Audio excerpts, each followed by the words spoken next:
Na tarde de 13 de agosto, chega a Pequim João Goulart, vice-presidente da República dos Estados Unidos do Brasil.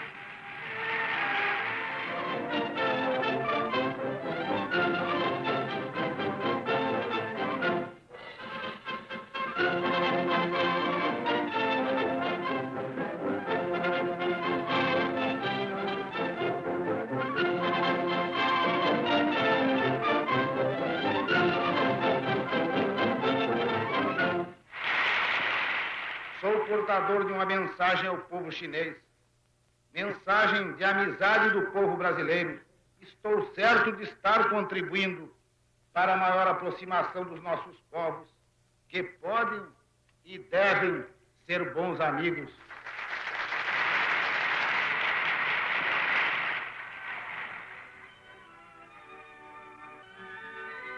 Zhou Enlai, primeiro-ministro do Conselho de Estado, entrevista-se com o vice-presidente João Goulart.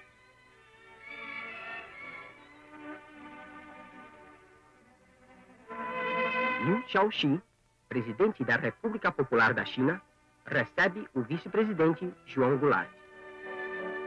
Os hóspedes de honra visitam o Museu de História da Revolução Chinesa. Esses caracteres chineses dizem: distribuamos a terra, a golpe de machado, inauguremos um novo mundo. E a golpes de foice, cortemos o universo velho.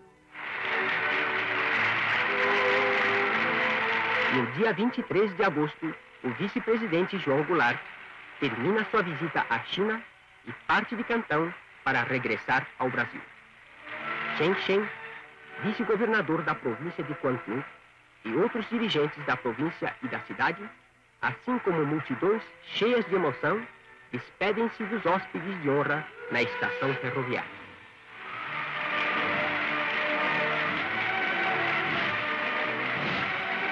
Que sustentem cada vez mais a amizade e a unidade e a cooperação entre os povos da China e do Brasil. Felicidades ao povo brasileiro. Boa viagem aos hóspedes de honra.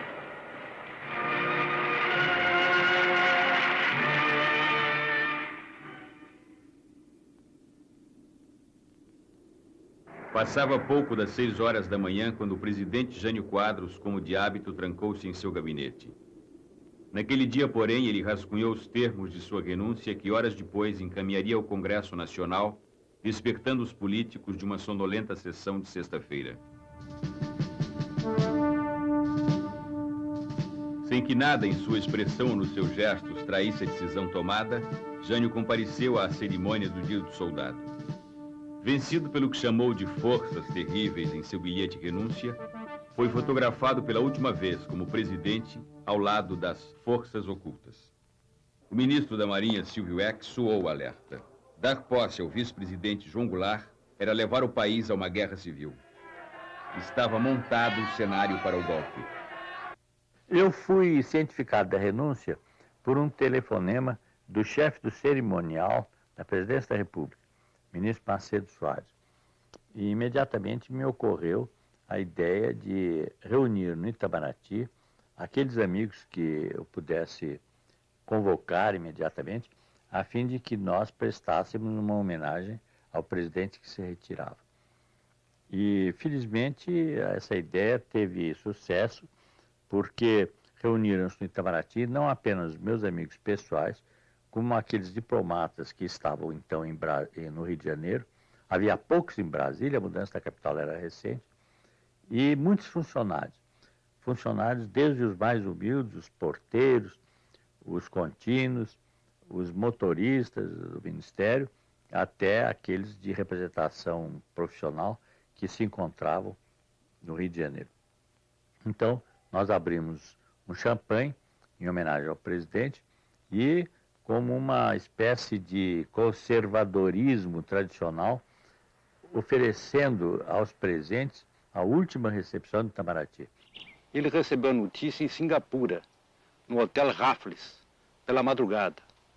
Uma agência telegráfica americana telefonou e queria que ele dissesse alguma coisa sobre a renúncia do Jânio Quadros. Renúncia que ele soube naquele momento a notícia, né? Que ficou surpreendido.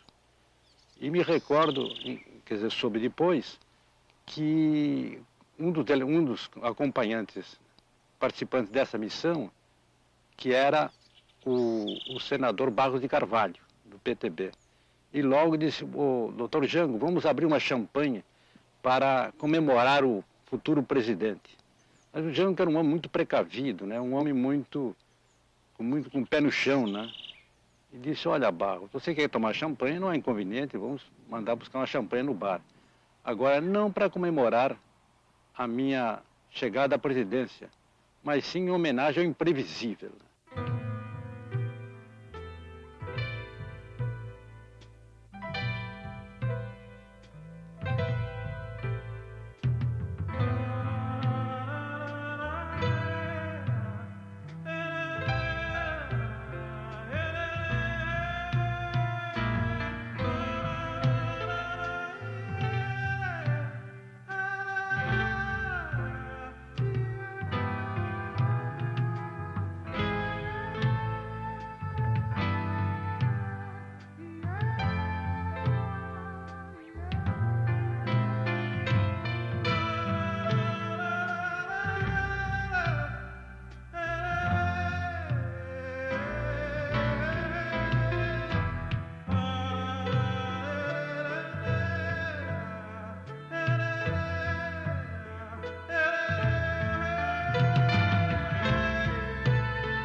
São Borja, cidade de fronteira, zona das Missões, é berço e túmulo de dois presidentes, Getúlio Dornelles Vargas e João Belchior Marques Goulart.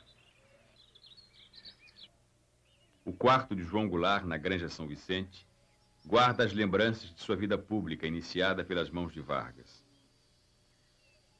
Os 17 anos que separam sua estreia como deputado em 47 e sua deposição como presidente em 64 só amadureceram o sentimento nacionalista e o compromisso com a justiça social, razões trágicas no destino comum destes dois homens.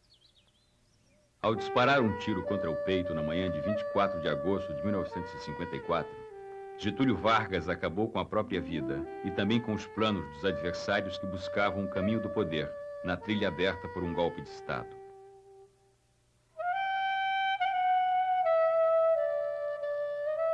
Tudo mudou naquelas horas que separam o suicídio de Vargas e a deposição, exigida na véspera por um ultimato militar.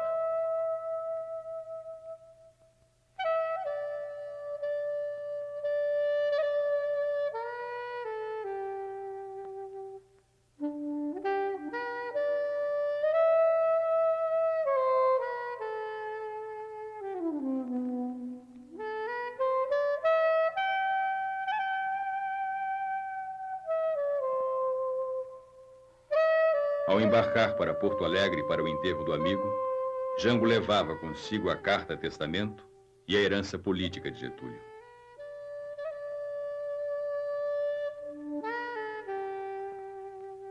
Nascido a 1º de março de 1918, Jango, 7º filho do casal Vicente e Vicentina Goulart, ricos proprietários de terras, teve uma convivência espontânea com os peões da fazenda. A juventude passada em Porto Alegre foi dividida entre a alegria da vida boêmia e os rigores da academia. No país dos bacharéis, também formou-se em direito e fez rápida escalada política. Deputado estadual em 47, federal em 50, secretário do Interior e Justiça no Rio Grande do Sul, presidente nacional do PTB. Em 1954, quando Getúlio precisou trocar os acenos por compromissos com as classes trabalhadoras, Jango saiu da sombra, convocado para o Ministério do Trabalho. Lado a lado no ministério sentavam-se personagens da velha República, companheiros de Getúlio da Revolução de 30, experientes políticos. João Goulart, aos 36 anos, representou o desejo de Vargas de injetar sangue novo na política brasileira. Jango assumiu o ministério quando os marítimos em greve lutavam por melhores salários. Mediou o conflito favorecendo com sua influência as reivindicações dos grevistas. Para comemorar o 1º de maio, preparou um presente justo para os trabalhadores: o aumento de 100% no salário mínimo. Getúlio concedeu o aumento, mas demitiu Jango porque o reajuste salarial acendeu o rastilho de uma crise militar que explodiu num manifesto assinado por 42 coronéis. O Brasil e o Exército há muito tempo vinham acompanhando a luta ideológica. E essa luta ideológica tomou um impulso muito grande quando o senhor João Goulart foi ministro do Trabalho de Getúlio. Ele, cercado por elementos de esquerda no seu ministério, começou a tomar medidas que preocuparam os chefes militares. E os coronéis, acompanhando o quadro brasileiro, resolveram dar um alerta aos seus chefes militares generais e escreveram um manifesto com a finalidade de mostrar essa preocupação e o caminho que o Brasil estava seguindo para a sua esquerdização. Essa é a finalidade do manifesto. Esse manifesto foi escrito por um conjunto de militares na Escola Superior de Guerra e no Estado-Maior do Exército. O redator foi o general Golbery. O homem que mais articulou foi o então general Adhemar de Queiroz.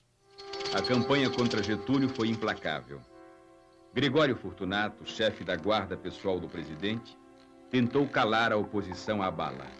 O atentado, que feriu o jornalista Carlos Lacerda e matou o major da aeronáutica Rubens Vaz na madrugada de 5 de agosto, facilitou a conspiração contra o governo.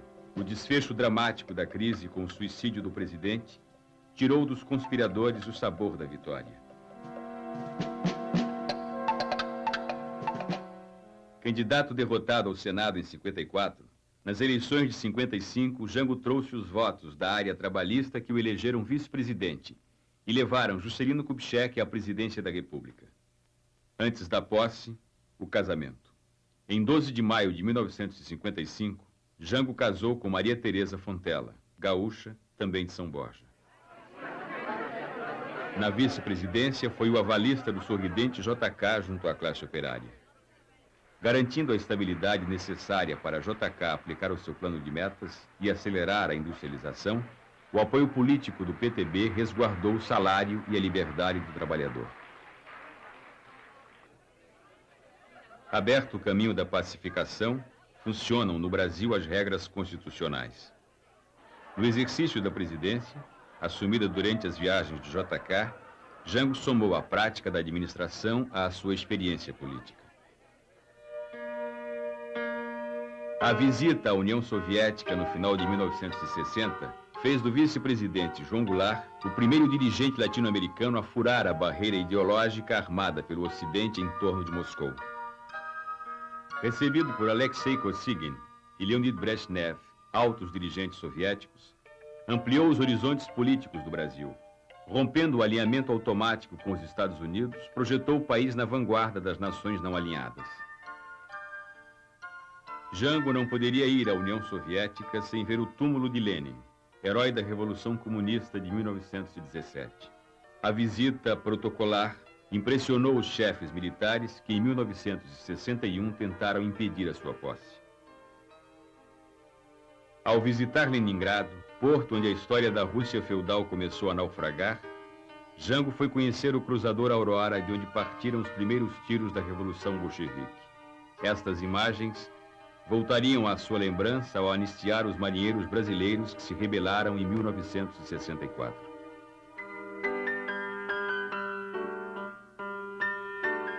A descontração da viagem em ritmo alegre e informal fez o degelo da Guerra Fria.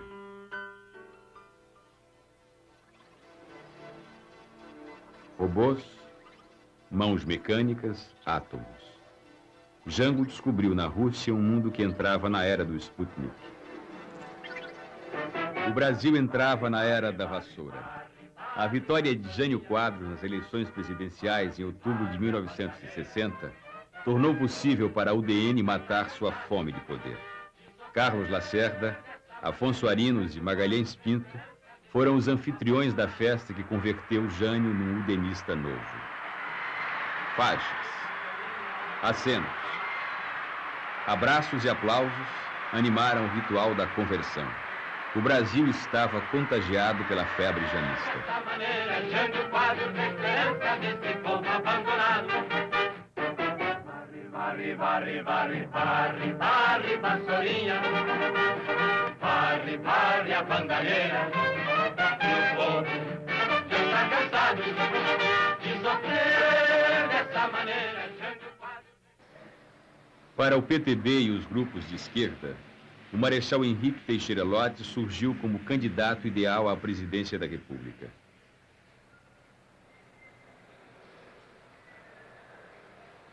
Respeitado nas Forças Armadas, conquistou a admiração civil no 11 de novembro de 1955, ao garantir, como ministro da Guerra, a posse de JK e Jango. Sua candidatura estava lançada desde 1956, quando recebeu a Espada de Ouro, em homenagem promovida por sargentos e suboficiais. Jango foi candidato à reeleição. O Brasil precisa de um braço forte. Eu vou, tu vais, vamos votar no Lott. Os laços do nacionalismo militar com o trabalhismo incluíam um programa de governo com reforma agrária e voto do analfabeto. Na hora de votar, eu vou jangar, é Jango, é o Jango Goulart. Pra vice-presidente, Jorge Veiga vai jangar, é Jango, é o Jango Goulart. O PSD, para não romper a bem-sucedida aliança com o PTB, acompanhou a indicação da chapa Lott e João Goulart. O eterno candidato Adhemar de Barros, com seu velho partido social progressista, roubava os votos populares. Antes, os de Juscelino, agora os de Lott. O sóbrio Milton Campos foi a garantia da UDN na dobradinha com Jânio. Para desatar suas mãos, Jânio estimulou por baixo do pano a dobradinha Janjan, que no final foi vitoriosa.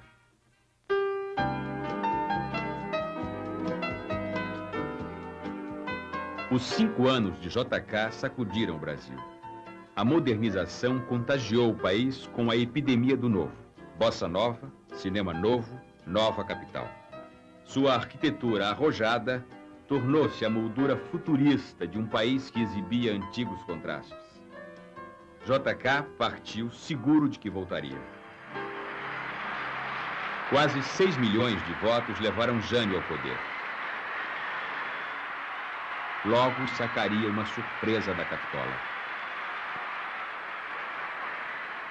Jânio iniciou um programa de reformas morais.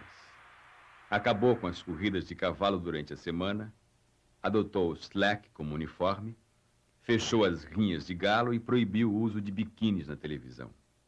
O país, que precisava de um estadista, tinha, enfim, um delegado de costumes.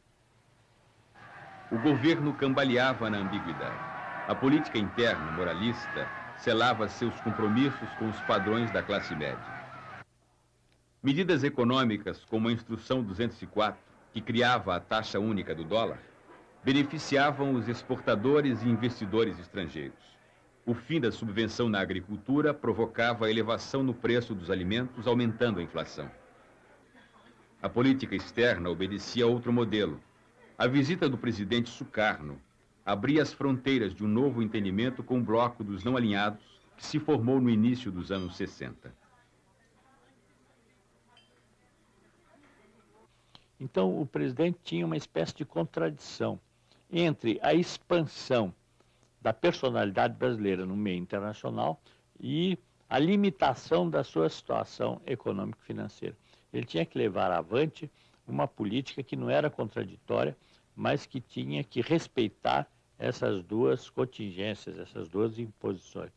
O Brasil estava maduro para a afirmação de uma personalidade internacional, mas estava atravessando uma fase em que ele precisava muito dos países com quem tinha relações econômico-financeiras para a manutenção da sua estabilidade financeira interna.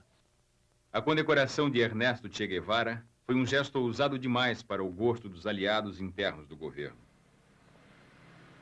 Carlos Lacerda, até então seu mais poderoso aliado, rompeu com Jânio e abriu a crise que desembocaria na renúncia.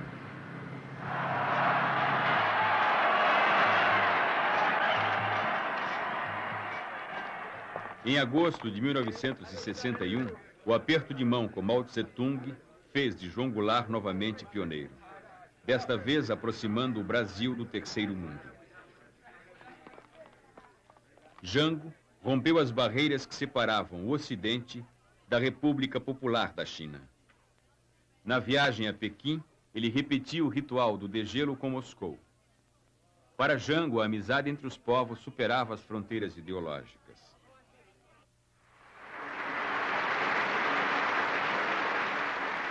A visita reconhecia o direito do povo chinês à sua autodeterminação. Meus amigos chineses, nestes poucos dias de convívio com o povo chinês e com os seus dirigentes, pude ver que esta não é a velha China, cheia de lendas e superstições, que os povos ocidentais encaravam com um misto de vago temor e uma admiração reverencial pelo desconhecido. O vosso país dá-me a sensação de uma renovada juventude dentro de si mesmo. Ao primeiro contato convosco, diante da recepção calorosa que nos proporcionastes, senti-me como se estivesse hospedado na casa de um velho e bom amigo. Viva a amizade cada vez mais estreita entre a China popular e os Estados Unidos do Brasil.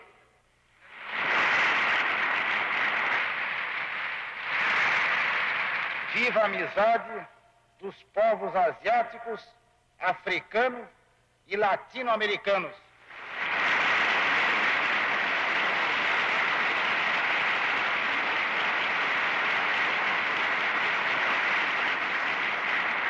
No dia 25 de agosto de 1961, explodiu a notícia da renúncia do presidente. Jânio deixou Brasília e se isolou na base aérea de Cumbica, em São Paulo, onde aguardou o desfecho dos acontecimentos. Na dúvida, um dos seus homens de confiança levou junto a faixa presidencial.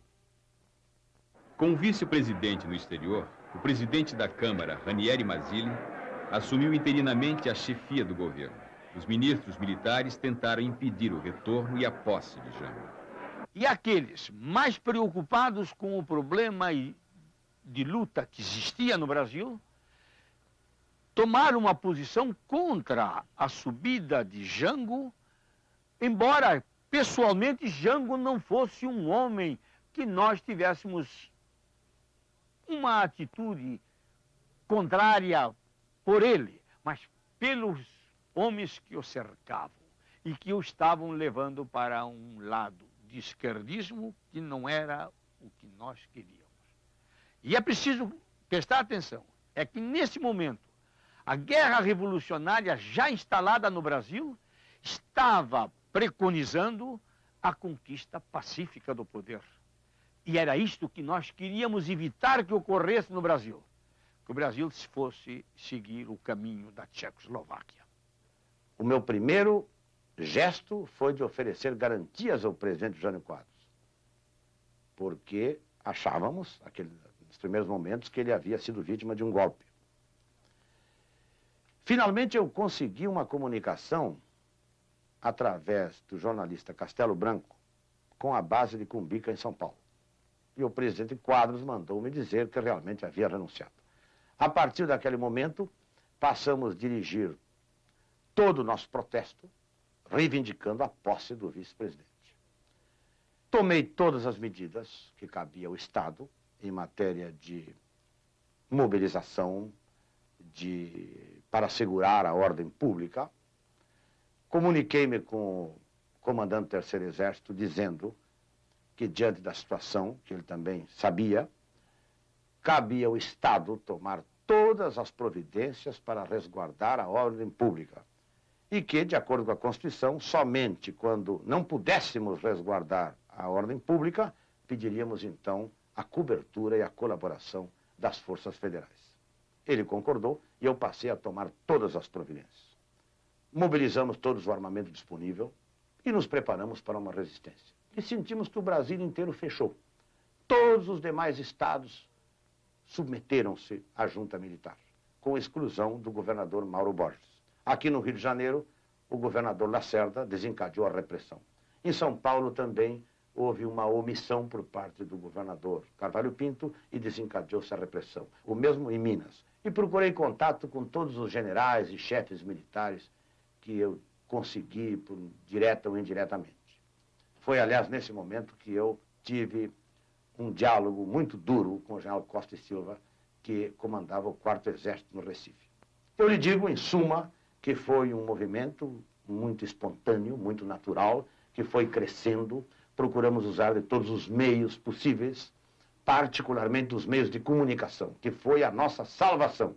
Conseguimos informar não apenas a opinião pública do Estado e do país, quer dizer, ganhamos aquela luta essencialmente como uma batalha de opinião pública, como também conseguimos informar aos próprios militares, ao ponto que a junta militar que ocupou o governo dava ordem para uma unidade militar marchar contra o Sul, e eram os próprios oficiais que se reuniam e decidiam recusar a ordem. A UNE, sob a minha presidência, decretou uma greve nacional e houve uma grande mobilização estudantil. A diretoria da UNE decidiu deslocar a sede da União Nacional dos Estudantes para o Rio Grande do Sul, para ali, juntamente com o povo gaúcho e com o povo brasileiro, participar intensamente da campanha da legalidade. Eu tive a oportunidade de me dirigir aos estudantes universitários brasileiros pela cadeia da legalidade e participando de todo o processo de mobilização popular, de resistência ao golpe militar contra o presidente João Goulart. O povo nas ruas, a resistência no Sul, a divisão nas Forças Armadas, devolveram ao Congresso Nacional o controle do processo político. Desta vez, os políticos não debatiam o impedimento de Jango, mas a sua posse. A legalidade foi restabelecida com uma solução de compromisso. O Congresso aprovou a emenda parlamentarista. No senta-levanta da votação, ainda havia indecisos.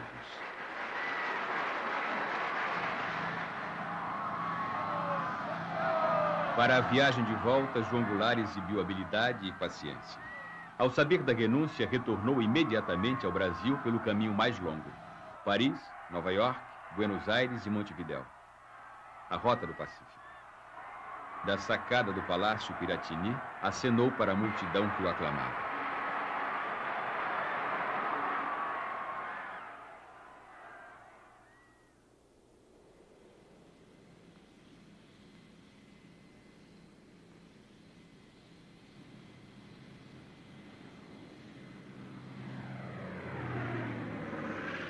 Na chegada a Brasília, políticos e militares se confraternizavam diante da solução pacífica da crise.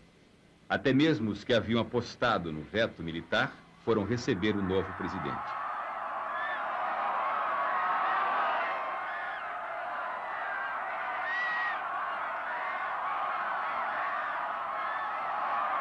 Os coronéis de 54 estavam divididos. O general Antônio Carlos Muricy foi obrigado a deixar seu posto no Rio Grande do Sul por ter resistido a Brizola. O general Golbery, frustrado com a renúncia de Jânio, deixou o exército para fundar o IPES. O general Ernesto Geisel, comandante militar do Planalto, desarticulou a Operação Mosquito, planejada por oficiais da FAB que pretendiam derrubar o avião que trazia Jango a Brasília.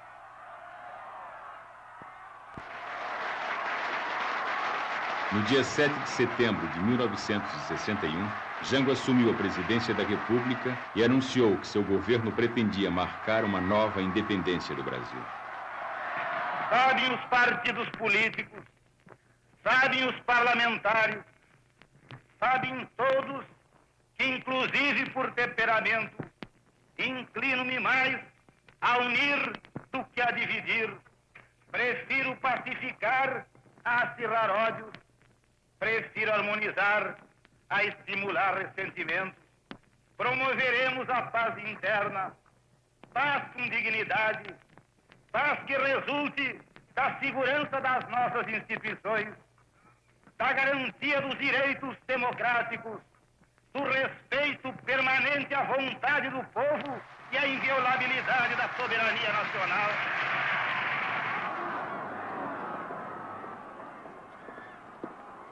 O deputado Ranieri Mazzilli, do PSD, devolveu a faixa presidencial a João Goulart. O presidente, no entanto, continuaria tutelado pelo PSD durante o novo regime.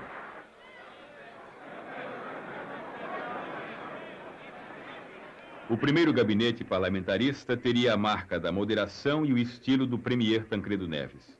A UDN e o Partido Democrata Cristão compunham o gabinete de conciliação. O PTB do presidente Goulart estava em minoria no ministério. A pressão popular seria o recurso para mudar a cadência das decisões ministeriais. O governo atendeu antigas demandas nacionalistas. Cancelou o contrato da Hana Mining Corporation, multinacional do minério, e assinou o Estatuto Rural. Quando o senhor João Goulart veio para a presidência da República, nós trabalhávamos no campo, organizando ligas camponesas, associações camponesas e outras associações, em defesa da reforma agrária e das reivindicações mais sentidas dos camponeses pobres do Brasil. No governo dele, nós tivemos mais liberdade, porque aprofundamos essas organizações, principalmente no setor sindical. Foi realizado o primeiro Congresso Nacional dos Trabalhadores Agrícolas de todas as categorias de camponeses pobres em Belo Horizonte. O Congresso contou com a presença também do senhor Magalhães Pinto e do senhor João Goulart e bastantes senadores e deputados federais e outras autoridades administrativa e política na vida do país. O Goulart defendia a reforma de base, reforma agrária, reforma urbana, reforma tributária. Então nós entramos nessa luta. O que queríamos é que a massa camponesa participasse do grande processo de mobilização que estava se desenvolvendo no Brasil a partir de 1960. Em maio de 1962, o governo anunciou o propósito de alterar o artigo 141 da Constituição, que determinava a indenização prévia e em dinheiro para áreas desapropriadas. Sem esta mudança, a reforma agrária se transformaria apenas num grande negócio para especuladores. A luta ideológica ocupou as ruas. A propaganda de direita fazia de Cuba o pretexto para exibir em público suas velhas fantasias. A esquerda acreditava no sucesso do modelo cubano. A mobilização política em defesa do governo de Fidel Castro estava espalhada pelo Brasil. Senhor delegado de polícia, nós estamos num país constituidamente democrático. Nós estamos num país, senhor delegado de polícia, não há de ser nada. Não há de ser nada porque daqui... Em Pernambuco, na cidade de Caruaru, o líder comunista Davi Capistrano, que seria tragado pela violência do Estado nos anos 70, sofria a intolerância dos anos 60.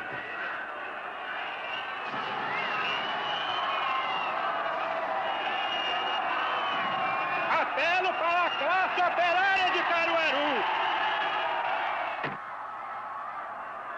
Eu convoco todos os membros do Partido Comunista em Caruaru.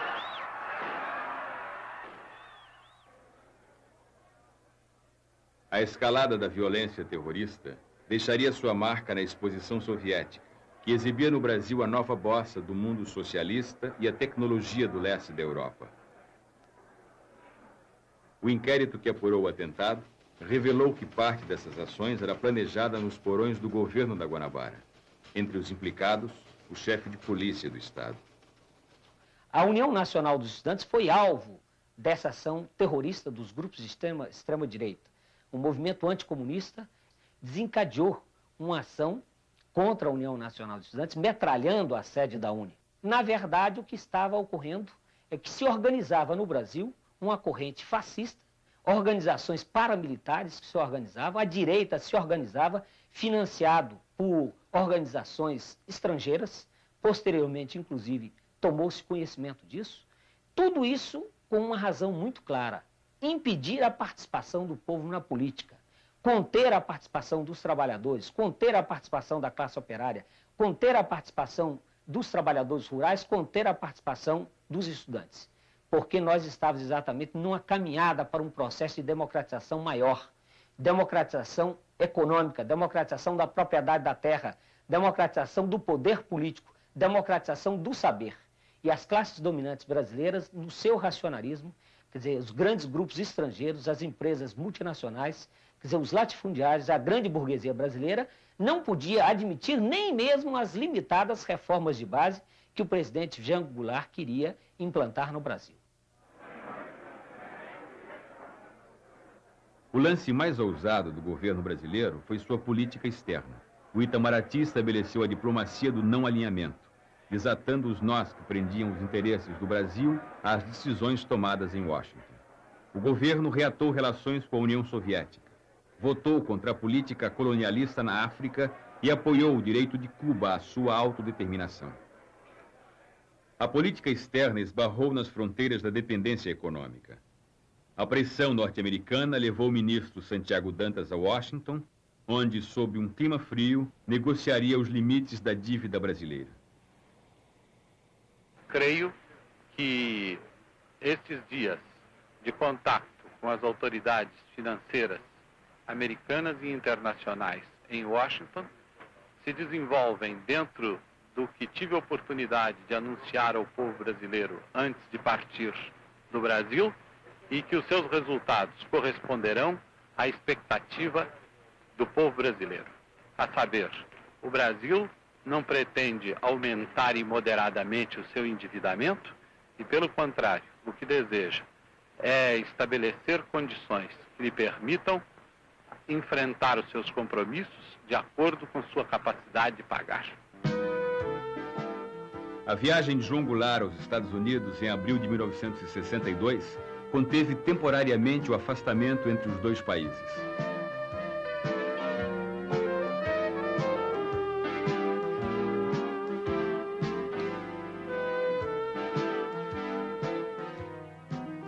Na agenda de Jango, a prioridade era a renegociação da dívida externa. Para Kennedy, o importante era a definição das regras políticas no Brasil. A nacionalização das companhias norte-americanas e o programa de reformas soavam como sinais de comunização. Uma semana antes, o governador Leonel Brizola desapropriou no Rio Grande do Sul os bens da Companhia Telefônica Nacional, ramo brasileiro da ITT. Os Estados Unidos receberam Jango com confetes, temendo que o Brasil fosse desviado da rota ocidental. Na ONU, Jango explicou pessoalmente à imprensa internacional o significado das nacionalizações. A necessidade que nós sentimos de colocar em pauta a desapropriação das companhias dentro de fórmulas de entendimento foi exatamente pelas dificuldades que elas estavam criando no momento no meu país. poderemos estimular o investimento de capital estrangeiro se dermos a esse mesmo capital uma compensação justa. Quando eu falo justa, é exatamente para expressar o pensamento do país de justiça. Ela não pode obter também lucros excessivos, lucros que a enriqueçam muito depressa em detrimento do interesse nacional ou à custa do empobrecimento do país. Por isso desejamos encontrar um termo justo em que elas tenham uma remuneração justa, razoável pelo seu capital, que possam obter lucros, mas que, se dedicando a atividades de interesse nacional, esses lucros possam também trazer benefícios ao país. O Departamento de Estado mandou ao Brasil 2 estrelas: o pálido glamour do galã John Gavin e a fé ensaiada do padre Patrick Peyton, pároco de Hollywood, preferido por 9 entre 10 estrelas de cinema. Para mobilizar as camadas médias da sociedade, Padre Peyton organizou uma cruzada religiosa sob o lema "A família que reza unida permanece unida". O objetivo era unir católicos contra comunistas. E por ordem pessoal do Jango, eu na Secretaria de Imprensa abri todas as facilidades ao Padre Peyton, inclusive dando a ele de presente fitas de televisão para ele gravar aquela campanha dele. A oposição transferiu a capital para Washington. Os empréstimos de dólares negados ao governo brasileiro financiavam diretamente as administrações dos governadores hostis a João Goulart. A Casa Branca era a sede do governo, por onde transitavam com desembaraço Carlos Lacerda e Adhemar de Barros. Examinei o problema das favelas e o presidente ficou vivamente impressionado com os dados que eu lhe mostrei.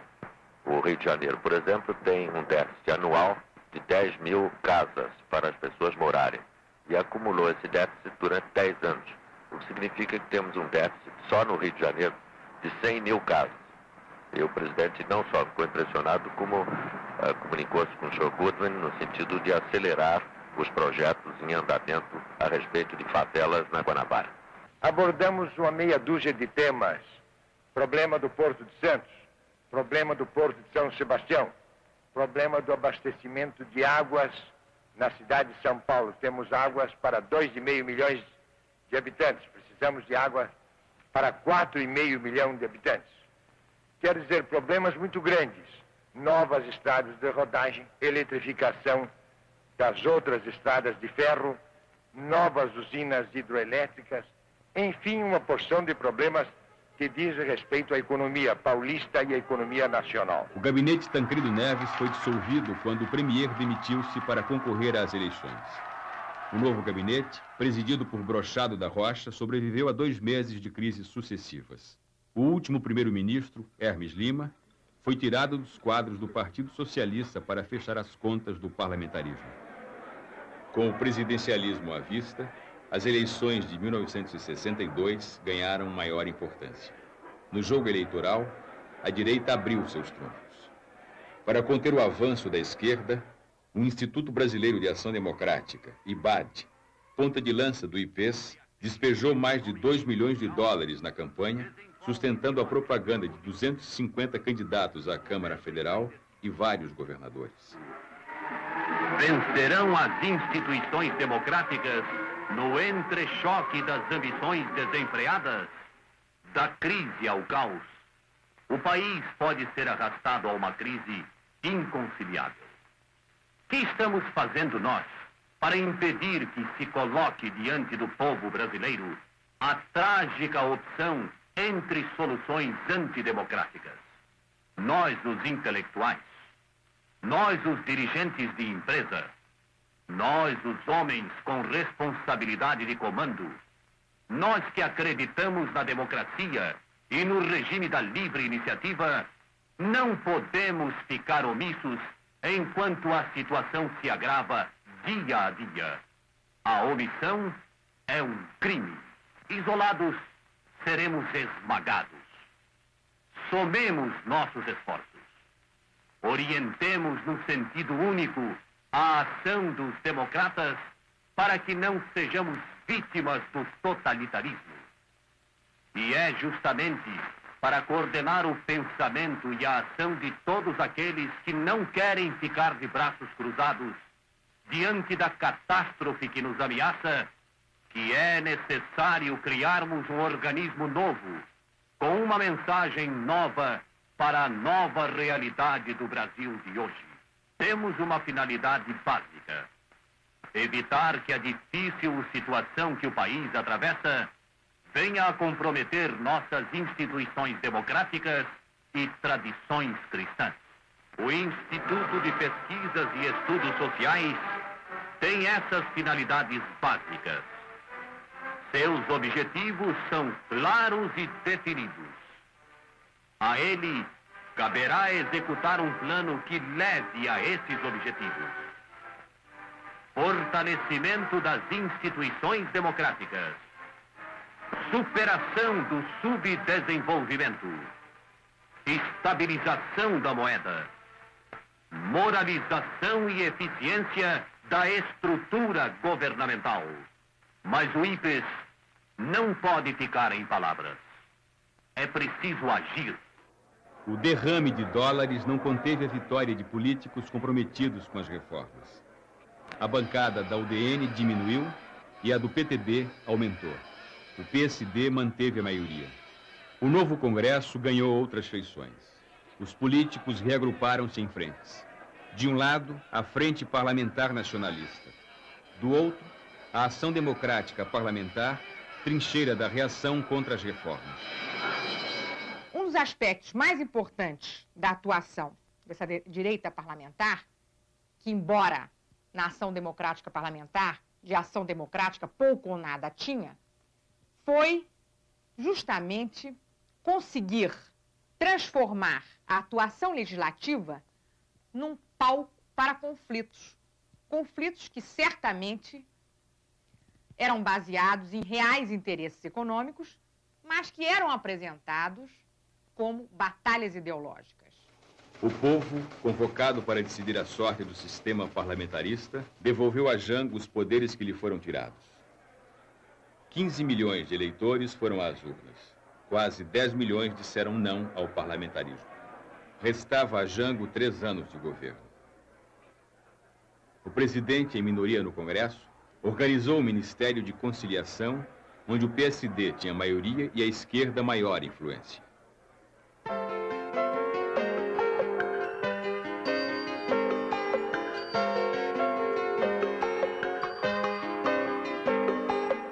Democratização do uso da terra, voto do analfabeto, disciplina dos aluguéis, bases justas para o salário mínimo. Estes pontos fixavam as regras de um programa de governo capaz de estabelecer maior harmonia social.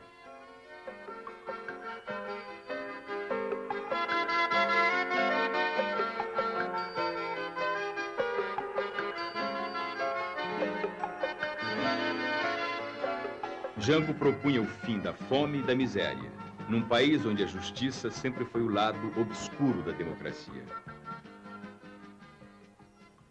A situação do Nordeste recebeu atenção particular do governo. Sobre os planos do presidente, recairiam em 64 as mesmas acusações feitas a ele, ministro do Trabalho, em 54. Fomentador de greves, articulador da luta de classes, inimigo do capitalismo. Os trabalhadores rurais, mobilizados pelo processo de transformação social, eram despertados contra a secular miséria do campo. A perspectiva de pequenas mudanças num país de grandes desigualdades reacendeu ilusões. Milhares de trabalhadores, sem terra e sem trabalho, embarcaram nesse trem de esperanças, saltando das páginas da literatura para o cenário político. Jango, com as reformas, fez o Brasil viver sua utopia.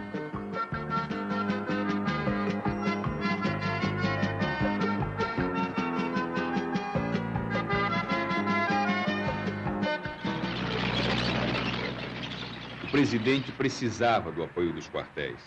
A tradição de intervenção militar na vida política já não tinha sabor de aventura.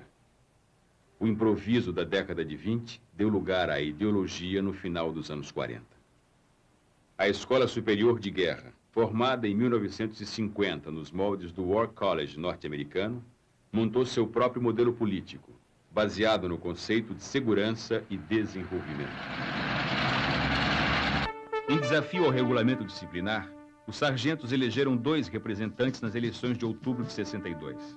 Inconformados com a decisão da lei que impugnou a posse dos eleitos, os sargentos, seguindo uma tradição militar, se rebelaram. Jango teve que puni-los para não deixar um rombo na disciplina que podia botar a pique o próprio governo. Sindicatos, estudantes e políticos mobilizaram-se em favor dos revoltosos. O presidente anistiou os sargentos, tomando uma decisão que tradicionalmente só beneficiava a oficiais.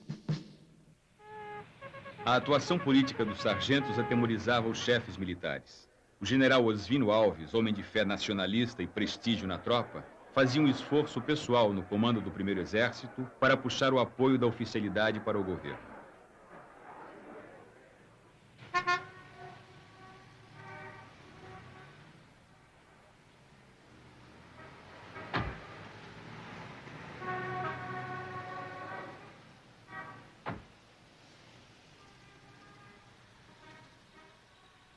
João Goulart acabaria cometendo um erro fatal. Como tantos outros governantes progressistas da América Latina, pagou pela ingenuidade de tentar resolver a questão militar na mesa de almoço. A conspiração contra Goulart já estava adiantada. Os telegramas confirmam que o próprio ministro da Guerra de Jango, general Amaury Cruel, integrava o grupo de militares que articulavam os planos para o golpe de Estado. Reunidos em palácio, eles teriam jurado mais uma vez fidelidade ao presidente e respeito à Constituição. O desejo dos chefes militares era exatamente que Jango fosse ao fim do governo. Porque nós só pretendíamos entrar numa ação armada no último caso. Nos preparávamos, sim, para ficar em condições de enfrentar qualquer ação do governo. Quando, porém, em fins de 63, tivemos notícia de que o governo estava preparando um golpe, e essa notícia foi confirmada por elementos de maior valor e confiança, nós partimos, então, para a possibilidade de partir antes do governo. A tendência das Forças Armadas é a intervenção, porque o hábito no Brasil é os conflitos sociais serem dirimidos pela intervenção das Forças Armadas. Então, são próprias forças políticas participantes desse conflito que convidam as Forças Armadas a participar. A maneira de evitar isso é a neutralidade das Forças Armadas como corporação, só possível com a divisão política e ideológica das Forças Armadas. A crise econômica, com uma inflação que ameaçava romper a barreira dos 100%, seria um dos freios dos avanços sociais. O Comando Geral dos Trabalhadores, o Grupo Compacto do PTB, Leonel Brizola e a União Nacional dos Estudantes exigiam as reformas de base como solução imediata. O plano trienal de Celso Furtado e Santiago Dantas sugeria primeiro o saneamento da economia. Esse é um ponto muito importante, porque nos põe a mão no que era a própria natureza do governo João Goulart. João Goulart não havia sido eleito presidente da República. Ele havia sido, na verdade, parte de uma coligação PSD-PTB. E quem estava em primeiro plano era o PSD, que era o partido majoritário. Próximo à presidente da República, ele teve que recompor essas forças. E se criou, então, diria eu, uma dicotomia, mas uma dupla orientação no governo, ou nas forças de apoio ao governo. Um grupo se empenhava em retomar completamente o controle da situação. Quer dizer, uma economia em desordem, que, como expliquei, por forte pressão inflacionária, balança de pagamentos, problemas externos e internos. E era necessário retomar o controle disso. E minha opinião, na época já, era que não se retoma o controle, senão crescendo, de uma forma ordenada. Daí o plano trienal. Isso é o espírito do plano trienal. Eu dizia, se tomamos o controle da situação, pomos a economia para crescer, então é possível introduzir as reformas que são a essência mesma da política do governo. Por isso o plano trienal terminava indicando as reformas de estrutura que eram necessárias. mas elas vinham como uma decorrência de um maior controle sobre a economia e, portanto, da formação já de um consenso em torno dessa solidez ao governo. O que aconteceu foi que os distintos grupos que apoiavam o governo não se entenderam sobre isso, pelo menos sobre, não digo, essa estratégia, não se entenderam. E havia poderosos grupos que consideravam que era mais importante era lançar imediatamente a bandeira das reformas. E foi nisso que não se formou consenso. E o presidente João Goulart ficou um pouco entre os dois grupos. Bombardeado pelos sindicatos e pelos empresários, o plano trienal não saiu da gaveta. Como remédio para a crise econômica, tinha um efeito insuportável para o governo: a contenção dos salários. O Comando Geral dos Trabalhadores, completamente absorvido pelos debates institucionais, abandonou o fortalecimento de suas bases sindicais. O CGT trocava o trabalho na linha de produção junto aos operários pela atuação na linha de frente junto aos políticos. A greve era uma palavra de ordem só atendida pelos trabalhadores das empresas estatais, às vezes com o apoio discreto dos operários da indústria e do comércio. Quando o Comando dos Trabalhadores percebeu o equívoco, era tarde. O mês de março já se aproximava. Jango pretendia reformar a face do capitalismo brasileiro, diminuindo as desigualdades sociais, dando-lhe um aspecto mais humano, menos selvagem. Entre seus aliados, muitas vezes seus objetivos eram confundidos com a intenção de acabar com o capitalismo. Outras tantas, de não pretender acabar com o capitalismo. Tinha que compor sua estratégia de ação, lutando ainda contra o desconforto pessoal de ser o presidente rico de um país pobre. O presidente não desprezava a influência da igreja.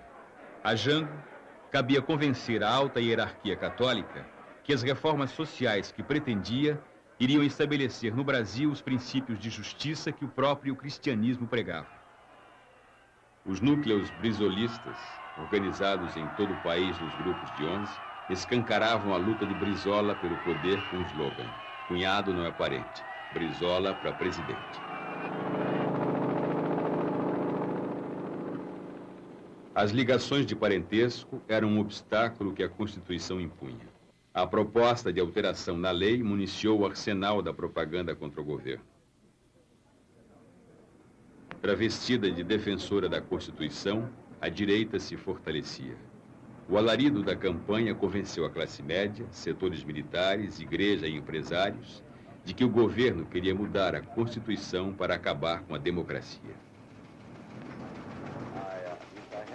Numa entrevista ao jornal Los Angeles Times, o governador Carlos Lacerda anunciou que os militares brasileiros já discutiam a data certa para depor João Goulart.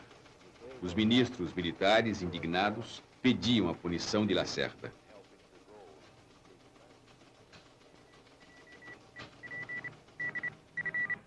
Jango tentou lançar mão do estado de sítio para superar politicamente a reação militar contra o governador e reestabelecer a autoridade de seu governo. A esquerda suspeitou que a medida pudesse se desdobrar contra ela.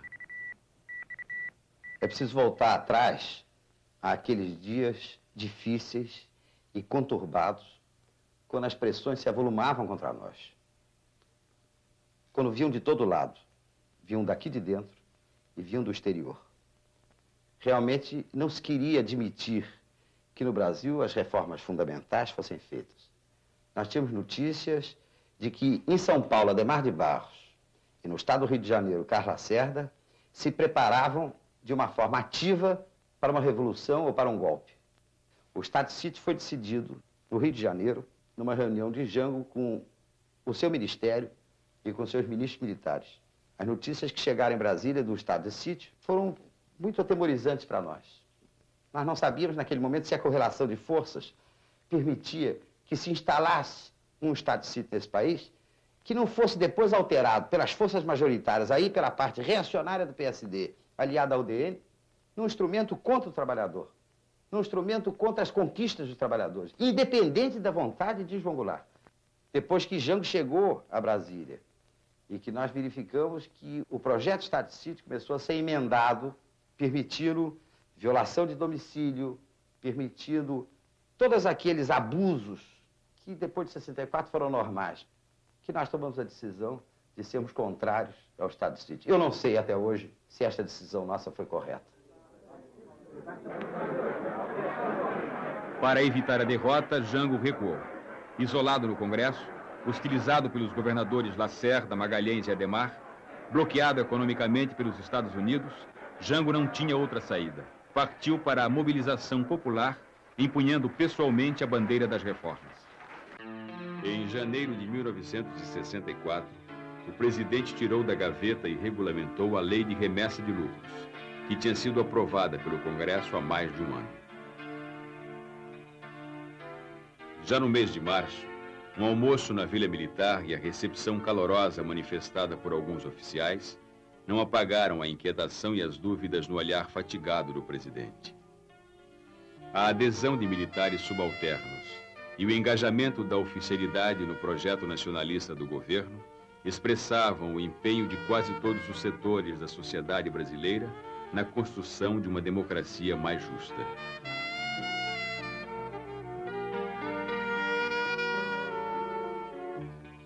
O fantasma das reformas que apavorava a classe dominante brasileira ganhou corpo no mês de março. Na sua estratégia de mobilização popular, o governo convocou um grande comício no Rio de Janeiro. O comício da Central, como ficou conhecido, foi marcado para uma sexta-feira, 13. Tudo foi cuidadosamente preparado. Dos alto-falantes à segurança, nada podia sair errado quando o presidente levasse a mensagem das reformas ao povo. Estava pronto o cenário para o último ato. O mês de março de 64 foi um mês de grandes atividades e de grandes preocupações. A subversão levada pelo governo estava em crescimento dia a dia e nós já tínhamos decidido enfrentarmos o que fosse feito pelo governo. Quando veio o comício do dia 13, nós recebemos esse comício quase como um assinte, uma bofetada no Exército, feito ao lado do quartel-general, com cartazes francamente subversivos da ordem democrática. Aquilo chocou profundamente aos militares. E dias antes do dia 13, eu tomei conhecimento, por um oficial meu subordinado, de que havia um grupo de oficiais que pretendia acabar com o movimento da maneira mais violenta possível. Eu julguei aquilo muito grave. Levei o fato ao conhecimento do general Castelo Branco no Estado-Maior do Exército e do general Costa Silva no Departamento de Produção e Obras. Ambos, e particularmente o general Castelo, ficaram muito preocupados e disseram: mas não pode haver isso, o comício deve se produzir, o comício nós não devemos interferir e é preciso evitar que isso aconteça. Realmente era importante que aquilo acontecesse, porque nós tínhamos consciência de que a revolta no Exército aumentaria contra um governo que estava querendo desestabilizar a democracia no Brasil. Por esse motivo, eu e outros companheiros, entre eles o general Aragão, que também tomou conhecimento deste preparativo, atuamos e no dia 13, pela manhã, ao chegar ao quartel-general, eu procurei um desses elementos que estava no grupo e perguntei: fulano, como é que está? Está resolvido? Não vai haver? General, não, ninguém vai interferir. Só não consegui falar com um. Você sai e vai falar com esse um. O comício não pode ter a menor interferência nossa. A consequência foi imediata. No dia seguinte, no Ministério, todo mundo só comentava o comício e a revolta era generalizada. Isto é, nós tínhamos ganho numerosos elementos que ainda não tinham decidido romper com a legalidade, que é muito difícil, como eu já disse. Então, o comício do dia 13 nos deu uma série imensa de elementos corretos, leais e que estavam ainda presos à ideia da legalidade absoluta. Bem, o Comista Central é uma espécie de tentativa para acelerar o processo das reformas, né? E muita gente o aconselhou que ele não fizesse aquele comício, que seria, sob certos aspectos, uma provocação. E que ele não anunciasse aquelas reformas, muitas que talvez não fossem possíveis de realizar. Aí o Jango, me lembro bem, declarou: não, eu não tenho problema de ordem de ficar ou não no governo. O meu problema é que eu tenho que realizar essas reformas. Eu prefiro cair e cair de pé.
No início da noite, 200.000 pessoas estavam concentradas na Praça da Central do Brasil.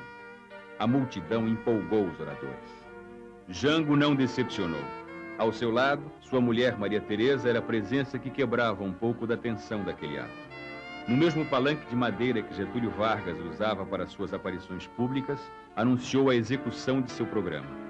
Horas antes, ele tinha assinado os decretos desapropriando as terras improdutivas à margem das rodovias e ferrovias federais e encampando as refinarias particulares. Trabalhadores do campo já poderão então ter concretizada, embora em parte, a sua mais sentida e justa reivindicação, aquela que dará um pedaço de terra própria para ele trabalhar, um pedaço de terra para ele cultivar. Aí então, o trabalhador e a sua família sofrida, irá trabalhar para ele, porque até aqui ele trabalha para os donos da terra que ele aluga, ou para os donos da terra que ele entrega sua produção.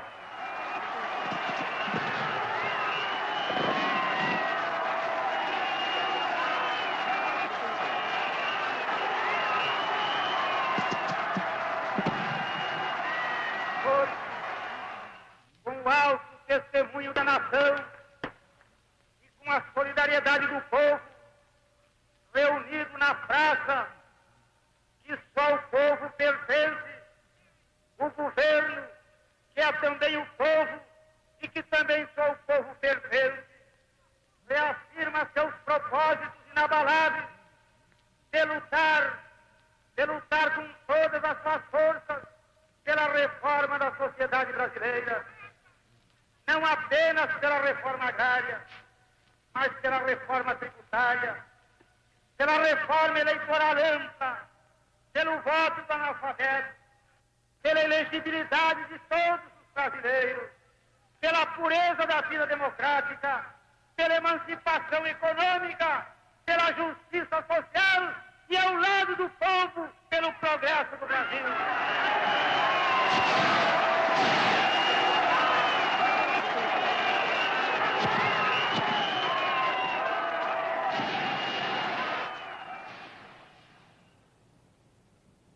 Em São Paulo, a classe dirigente também se mobilizou contra as reformas.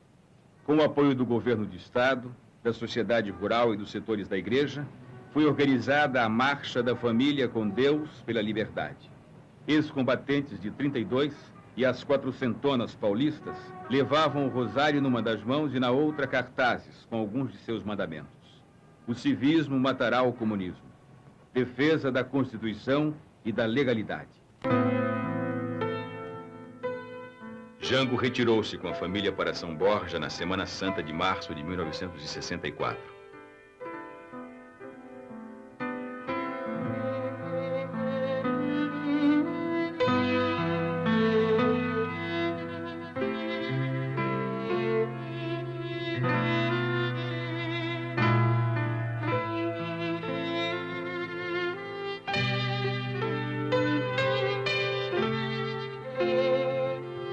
Fotos mais antigas do álbum de família revelam os hábitos descontraídos do presidente fazendeiro.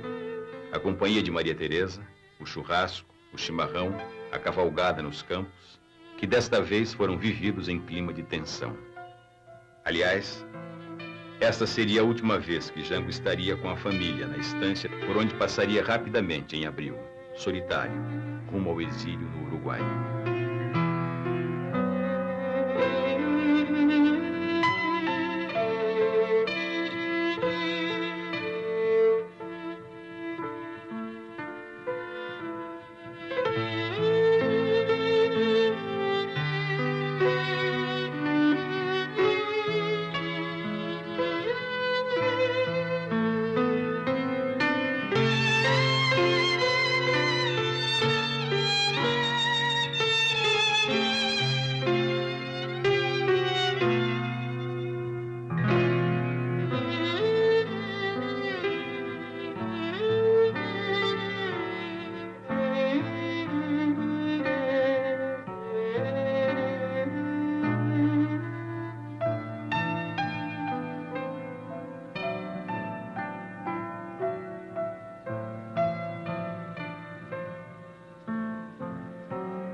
No final de março, depois de assistirem ao filme sobre o encouraçado Potemkin, os sonhos povoavam a cabeça da marujada brasileira.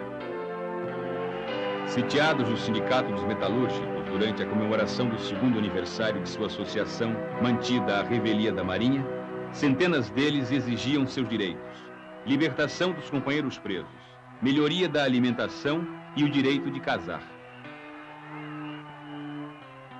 Estava lá, como exemplo e testemunha, o velho João Cândido, herói sobrevivente da revolta que acabou com a chibata em 1910.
Ainda como no filme, a população apoia os revoltosos.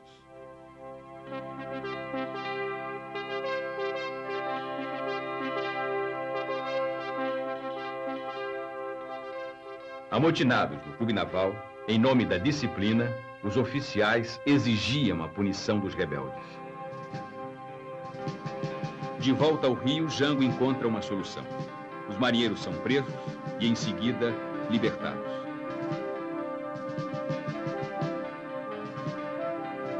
O ministro da Marinha se demite. O ministro do Exército, Jair Dantas Ribeiro, deixou o posto e foi internado vítima de uma crise renal. O impacto do episódio nas Forças Armadas provocou a adesão de oficiais legalistas ao movimento que depôs o presidente. Para eles era insuportável ver a hierarquia esfacelada. Já havia rumores no levante militar quando o presidente compareceu no dia 30 de março à sede do Automóvel Clube para ser homenageado pela Associação dos Sargentos e Suboficiais da Polícia Militar. O presidente falou energicamente que não permitiria a subversão em nome da ordem. Seu improviso de saudação aos subalternos era uma advertência tardia aos oficiais superiores.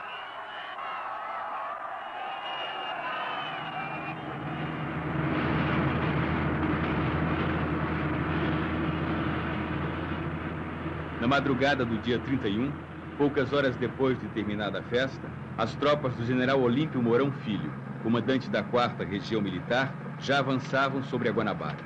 O levante, vindo de Minas Gerais, precipitava o golpe.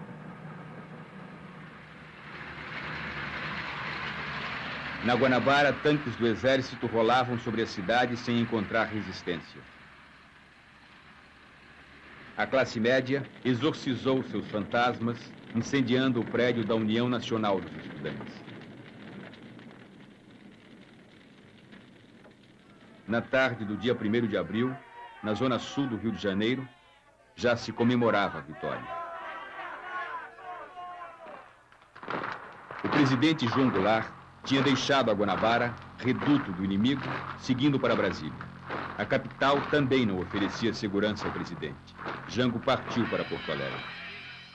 A batalha no Congresso seria rapidamente decidida. Presidindo a tumultuada sessão de 1º de abril, o senador Auro de Moura Andrade, num solene desprezo pelo destino das instituições legais, declarou vaga a presidência da República com o chefe do governo, João Goulart, em território brasileiro. Atenção. O senhor presidente da República deixou a sede do governo. Deixou a nação acéfala.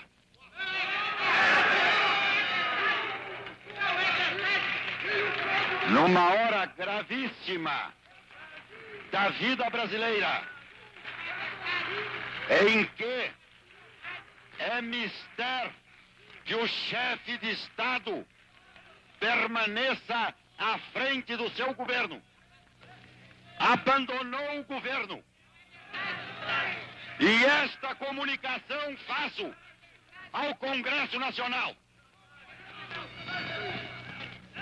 Esta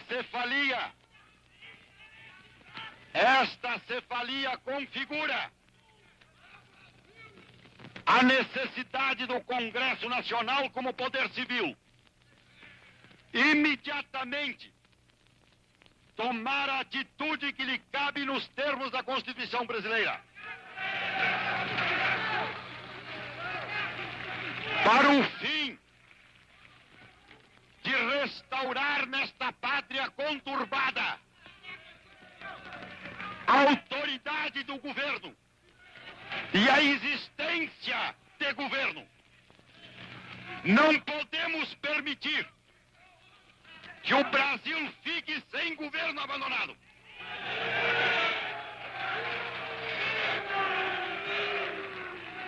Há sob a nossa responsabilidade a população do Brasil, o povo, a ordem.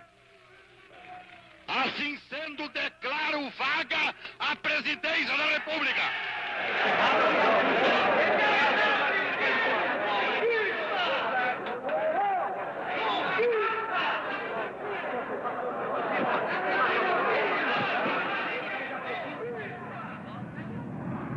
Para o Rio Grande do Sul, a derrota ainda não estava consumada. O ex-governador Leonel Brizola usava pelo rádio sua melhor arma. O povo nas ruas prometia reeditar a resistência de 61.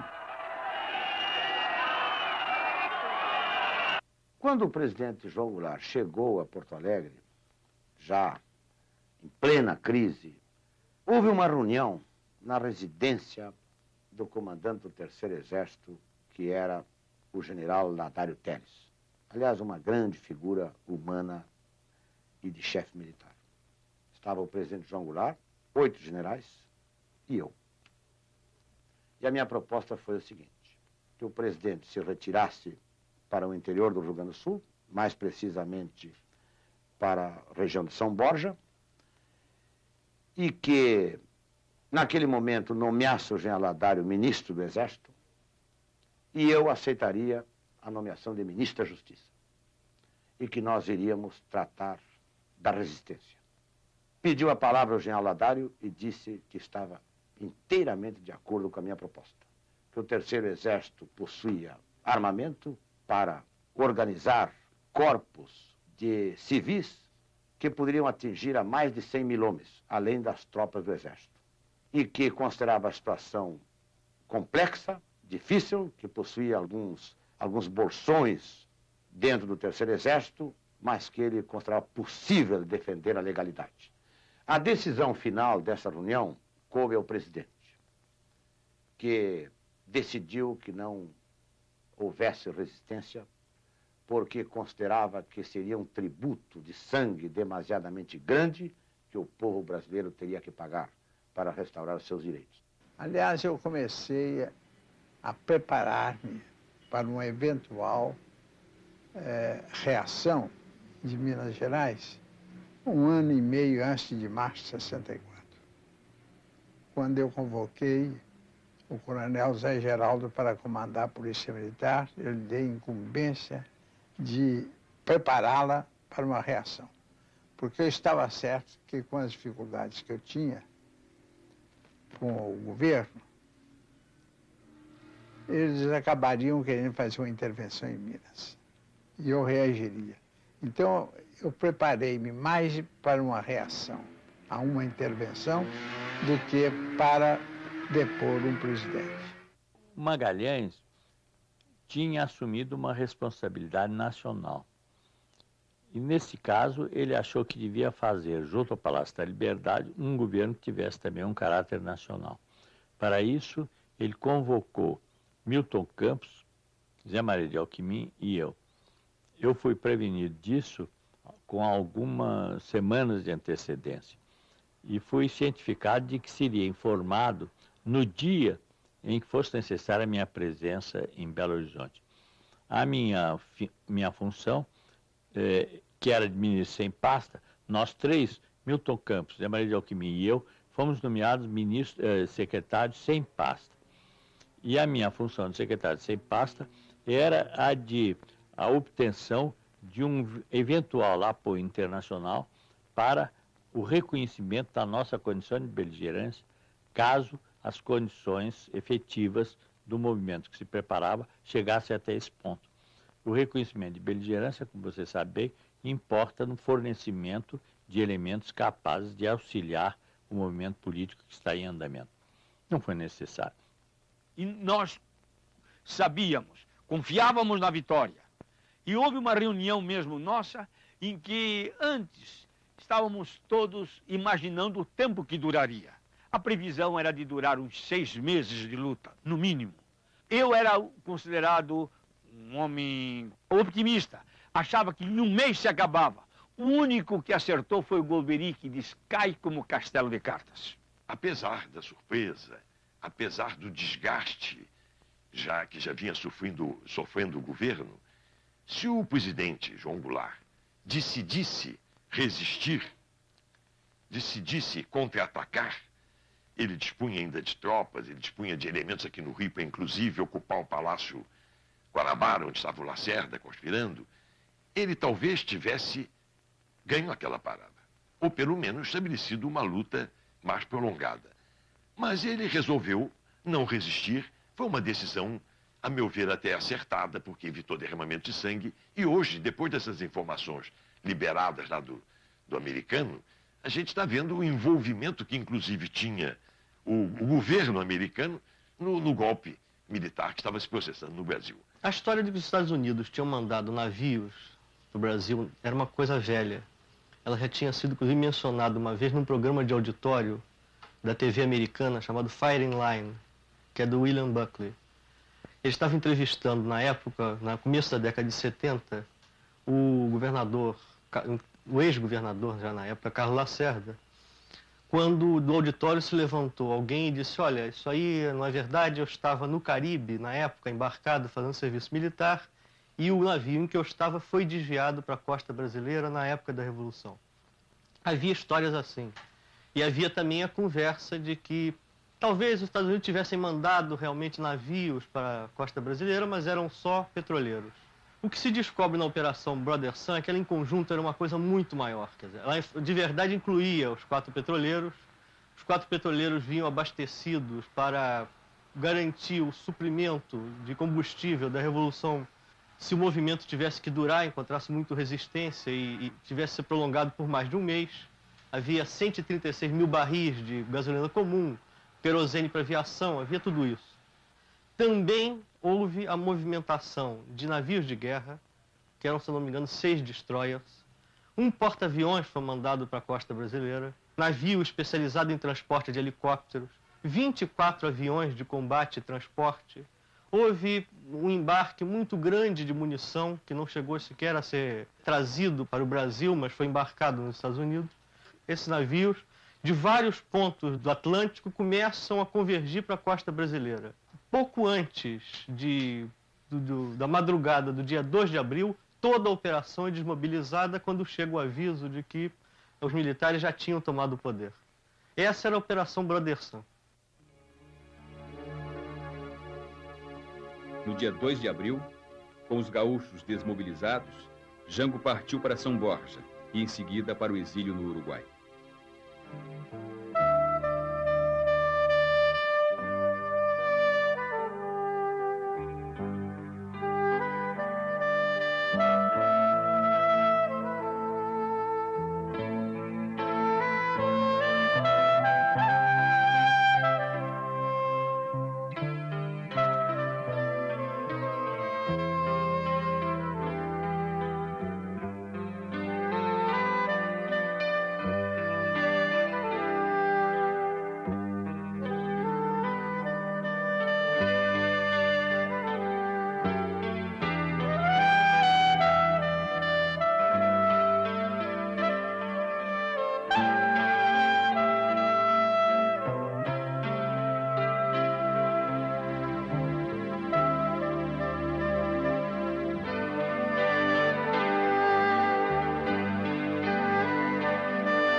Rio, a polícia de Carlos Lacerda prendeu a missão comercial chinesa acusada de terrorismo.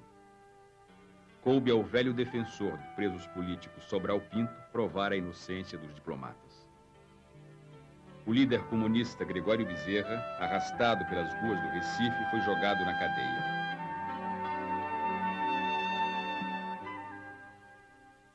Entre os prisioneiros, um traidor. O soldado José Anselmo dos Santos, conhecido como Cabo Anselmo, dirigente da Associação dos Marinheiros e líder do motim no Sindicato dos Metalúrgicos, anos depois, seria denunciado como infiltração da polícia pelos militantes da luta armada. No Rio de Janeiro, a classe média faria a versão carioca da Marcha da Família com Deus pela Liberdade, já com a vitória assegurada. O direito de nascer. Este furor cívico seria logo depois capitalizado para a campanha De Ouro para o Bem do Brasil, uma tentativa de resolver os problemas econômicos do país com atos de caridade patriótica. Ao chegarem no Rio, Mourão e Magalhães receberam cumprimentos pela vitória de um movimento que aparentemente chefiava.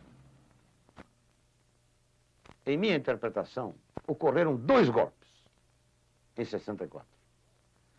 O primeiro golpe foi um golpe típico latino-americano. Algumas forças civis apoiando um movimento militar que surgiu lá em Minas Gerais e que realmente, seus aspectos exteriores, era realmente o que nós conhecemos da história da América Latina. Agora, no curso daquele golpe, houve o outro, deu-se o outro, por dentro. Este foi o que ficou e acabou expelindo todos os personagens, civis e militares, que participaram do primeiro. Este foi o que permaneceu, foi este que construiu, nesse tempo, um núcleo militar e um sistema econômico. Porque, na verdade, haviam dois movimentos. O de Minas, que eu chamo que era movimento ingênuo, patriota, que queria apenas pôr ordem no país e não desejava nada de pessoal. Eu jamais desejei. Tanto que, chegado ao Rio de Janeiro, o Carlos Lacerda e o Juscelino me procuraram dizendo que era hora de eu assumir o poder. Eu disse que não fiz movimento para assumir a presidência da República. Foi sem pleitear qualquer coisa de pessoal, o que eu queria é que o Brasil entrasse no seu caminho verdadeiro da ordem e da tranquilidade. No Rio de Janeiro, havia um grupo que se preparou muito bem. Mas esse grupo parece que Lincoln Gore estava ligado, porque esse grupo teve recursos. Nós, em Minas, fizemos com os nossos recursos próprios e poucos. E nem depois fomos indenizados, porque o presidente Castelo era do outro grupo. A escolha do general Castelo Branco inaugurou no Brasil o sistema de eleições presidenciais indiretas com candidato único resguardado por atos institucionais. Declaro empossado na presidência da República dos Estados Unidos do Brasil, Sua Excelência, o senhor Humberto de Alencar Castelo Branco. Defenderei e cumprirei com honra e lealdade à Constituição do Brasil.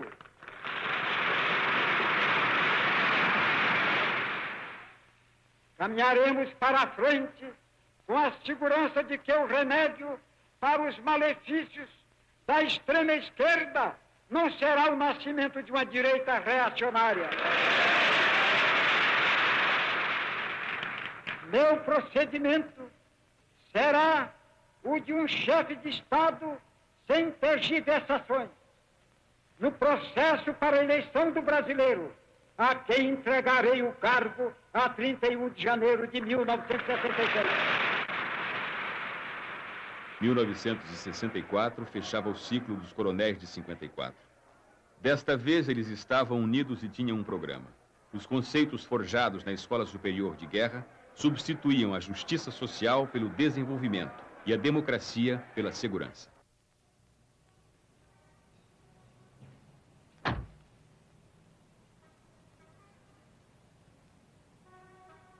O Ministério Castelo Branco tinha políticos udenistas e tecnocratas agora a serviço da nova ordem.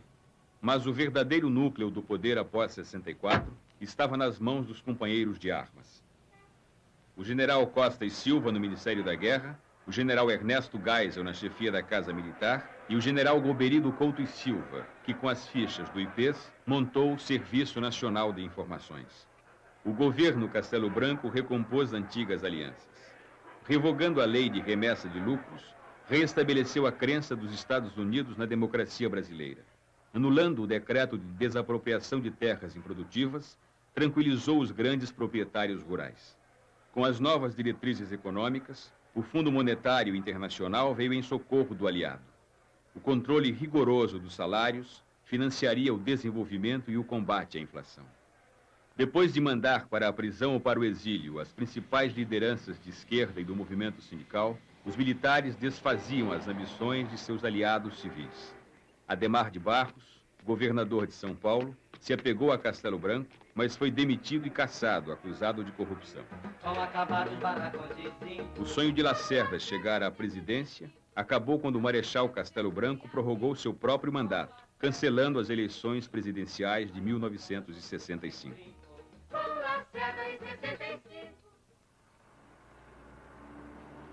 As eleições para os governos estaduais fizeram de JK o centro da resistência civil.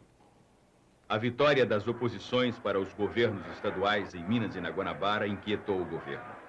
Pressionado pela linha dura, Castelo Branco baixou o ato institucional número 2, extinguindo os partidos políticos e transformando também em indiretas as eleições dos governadores. O cordial JK, também cassado, cumprindo o ritual dos IPMs, passou pelo mesmo caminho que muitos outros brasileiros passariam.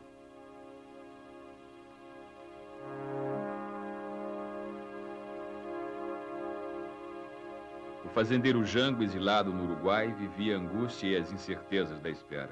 A volta, tão desejada, não tinha data marcada. A amargura daqueles dias tirava até mesmo dos aniversários dos filhos o sabor da festa. O desejo de ver o Brasil redemocratizado fez Jango, no exílio, aliar-se a Carlos Lacerda e a JK para formar a Frente Ampla, que logo foi proibida. Diminuía gradativamente o espaço para os movimentos de oposição.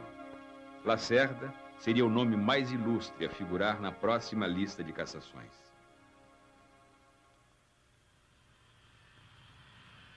O sucessor do Marechal Castelo Branco foi o general Costa e Silva. Contra a vontade de Castelo, o ministro da Guerra fez-se candidato.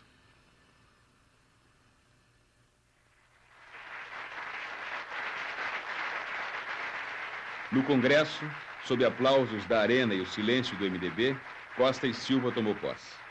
O novo presidente prestou juramento com uma nova Constituição, editada em 1967, que tinha desfigurado os princípios liberais da até então intocável Carta de 1946.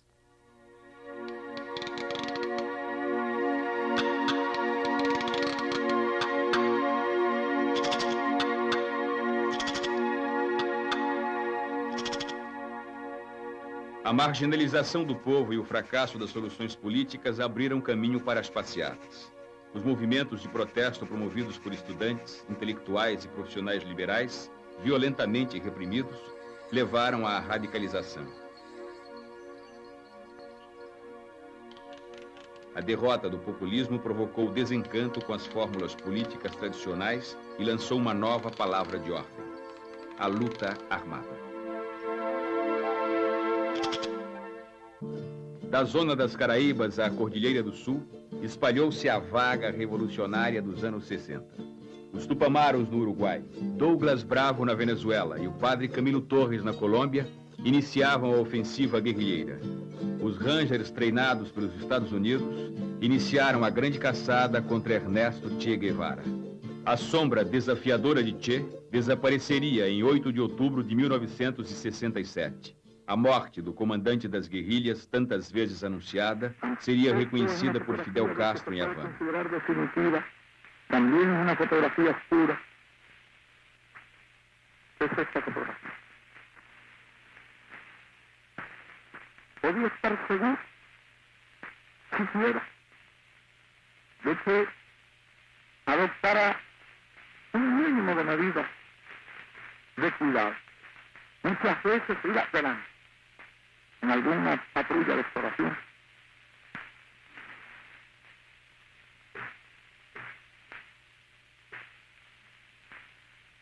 Es posible que él, por otra parte, muy consciente de la misión que se había asignado, en el valor relativo de los hombres.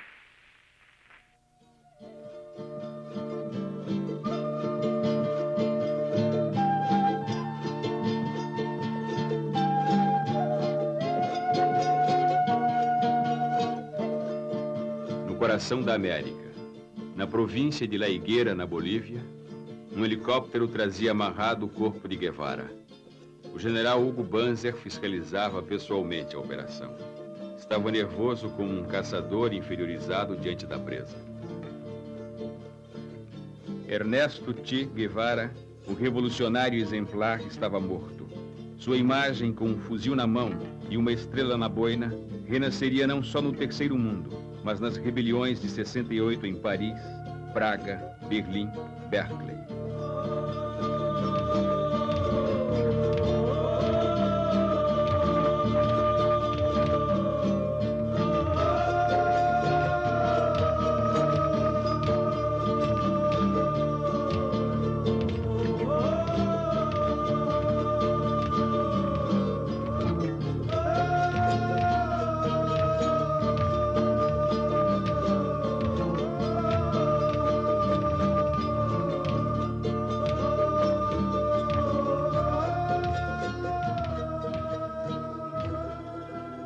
O menino Edson Luiz, assassinado a tiros no Rio de Janeiro, seria a primeira vítima dos choques entre a polícia e os estudantes.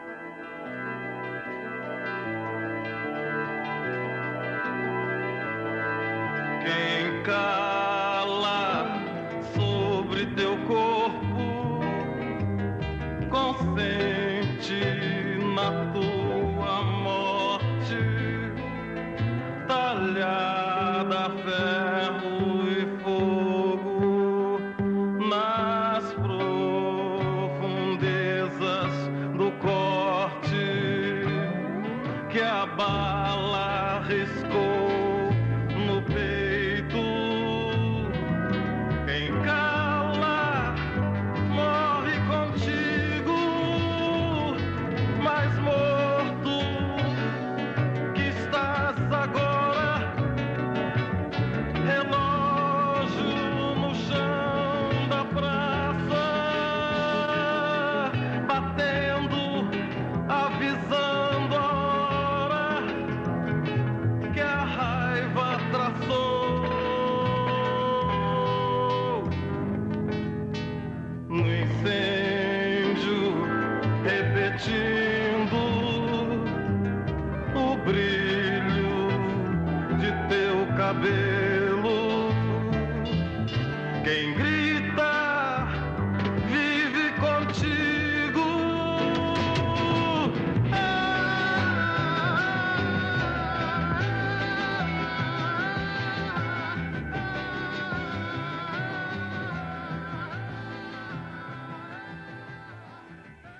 Sua morte motivou os grandes movimentos de protesto nas ruas.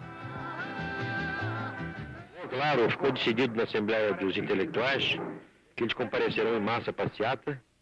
Eu estarei lá, espero que vocês também compareçam. Você, Tony? Devemos comparecer todos. Eu vou como mulher, como atriz, como mãe, como cidadã. Eu vou porque eu quero que a opinião pública saiba que nós indo temos muita coragem para desmanchar o mito do que o estudante está querendo uma coisa errada e a desordem. Eles são a nossa esperança e nós estamos de braços abertos para aceitar todas as suas reivindicações. Eu me sinto orgulhosa de meus filhos participarem disso. Estarei na rua, tenho 2 filhos universitários. Eu prefiro que meus filhos estejam na rua a estarem fumando maconha, em roda de iê fumando maconha.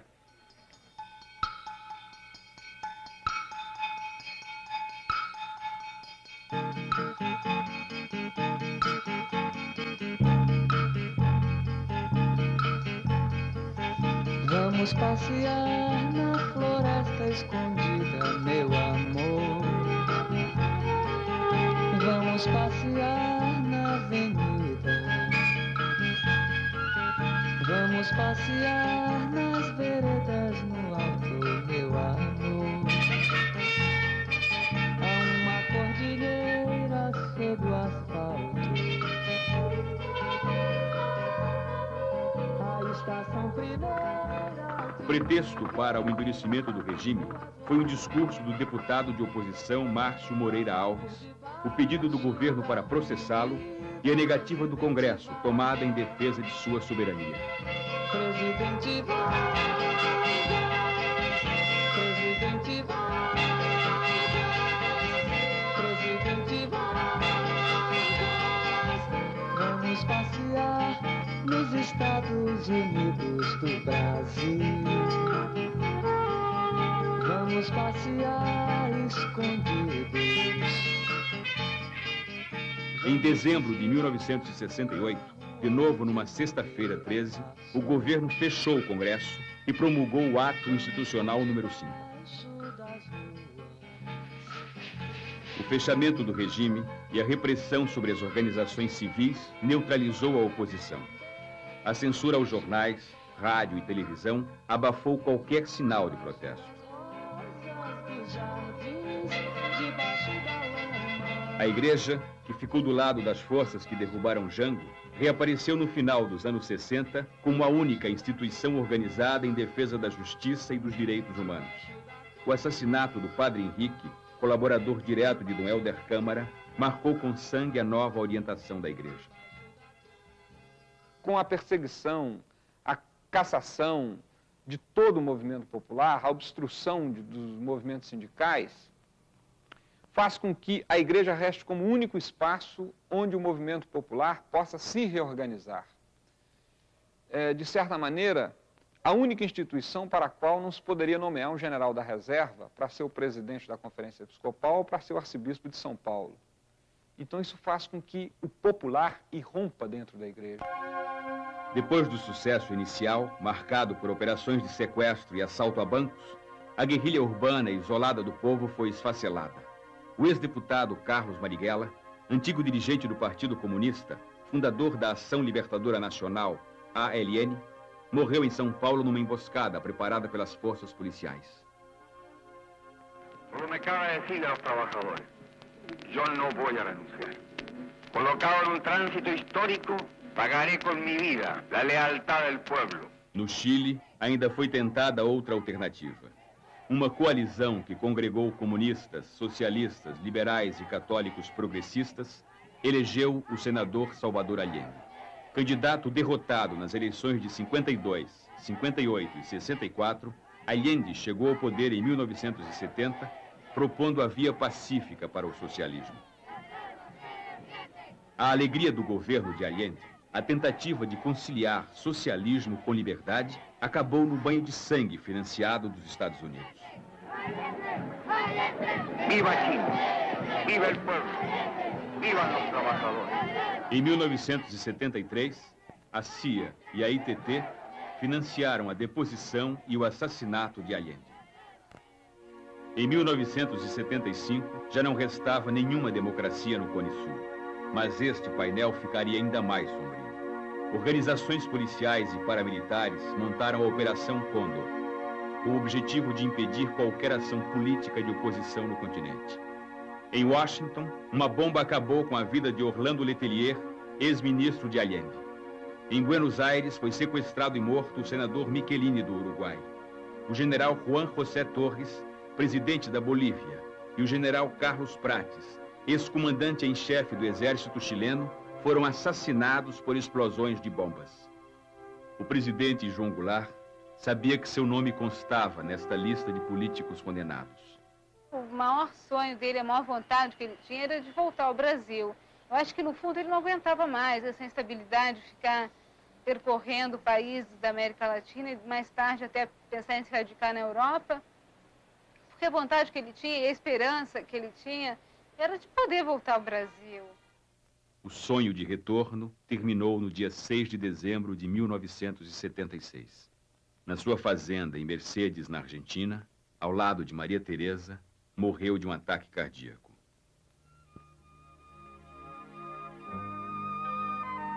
O jornalista Carlos Castelo Branco registrou assim a sua morte.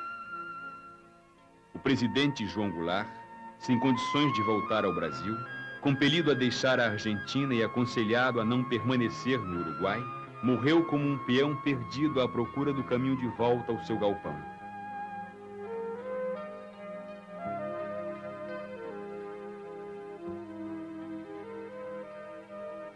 Seu desejo de voltar era muito forte. Na fração de tempo que separa a vida da morte, voltaram as imagens da juventude em São Borja, da sua posse em Brasília, do 13 de março na Central, do enterro de Vargas. do carinho do povo e do seu papel na luta pela construção de uma sociedade mais justa que lhe valeu o destino de ser o único presidente brasileiro a morrer no exílio.